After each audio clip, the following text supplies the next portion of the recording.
দীপা এবং সূর্যকে মিথ্যেবাদী প্রমাণ করার জন্য সোনাকে স্কুল থেকে বের করে আনে মিশকা। কারুকে কিছু না জানিয়ে তাকে দীপার বাড়িতে নিয়ে আসে সে। রূপার বুদ্ধির জোরে ফাঁস হয় মিশকার ষড়যন্ত্র, লাবণ্য ধরে ফেলে মিশকাকে। তবে সাপে বর হয়। রাতটা বাবা মায়ের সঙ্গে কাটানোর আবদার করে দুই মেয়ে সূর্য আর দীপা রাজি হয়ে যায়। তবে সোনা এবং রূপা অনেক প্রশ্ন করতে শুরু করে তাদের।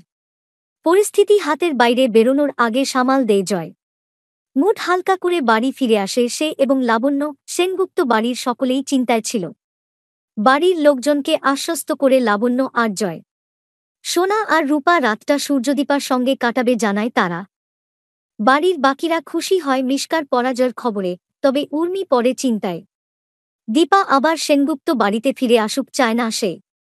তাই মাথা ঘোরার অভিনয় করে ঘরে চলে যায় উর্মি।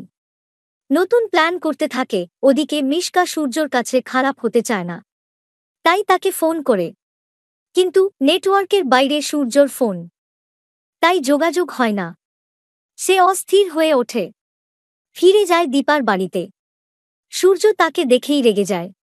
বাড়ি থেকে বেরিয়ে যেতে বলে। এতে খুশি হয় বাচ্চারা। দীপা ঈশ্বরের কাছে প্রার্থনা করতে থাকে। ঠিক হয়েছিল, সূর্য আর সোনা বিছানায় শোবে, আর দীপা এবং রূপা মাটিতে। কিন্তু বৃষ্টি নামায় সেই প্ল্যান বানচাল হয়। দীপারূপার বিছানা ভিজে যেতে তাদের খাটে শুতে বলে সূর্য আর সোনা।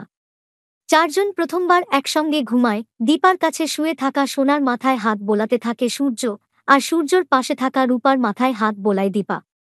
তাদের পরিবার যেন সম্পূর্ণ হয়ে ওঠে। এমন সময় ঘুম থেকে উঠে পড়ে সোনা আর রূপা। স্কুলে তাদের কবিতা পাঠ করতে হবে। এই কবিতা পাঠ নিয়ে চিন্তায় পড়েছে তারা। বীরপুরুষ কবিতার পাঠে সূর্যর সাহায্য চায় তারা। দীপা জানায় সূর্য কবিতা পছন্দ করে না। তার পুরনো কথা মনে পড়ে। এমন সময় বীরপুরুষ কবিতার লাইন বলে ওঠে সূর্য। সে জানায় নির্দিষ্ট এক কবিকে পছন্দ করে না সে।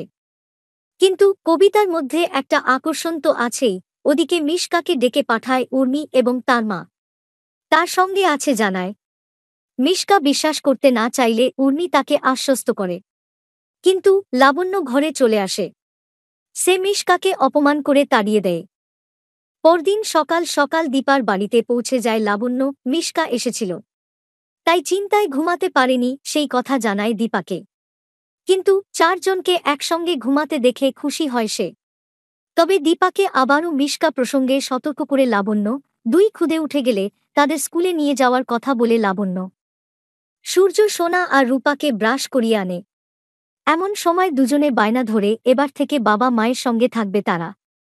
সূর্য তাদের কথা দেয় একসঙ্গে থাকার। সত্যিই কি সুখে সংসার করবে সূর্য আর দীপা? না মিশকা উর্মির নয়া ষড়যন্ত্র সফল হবে?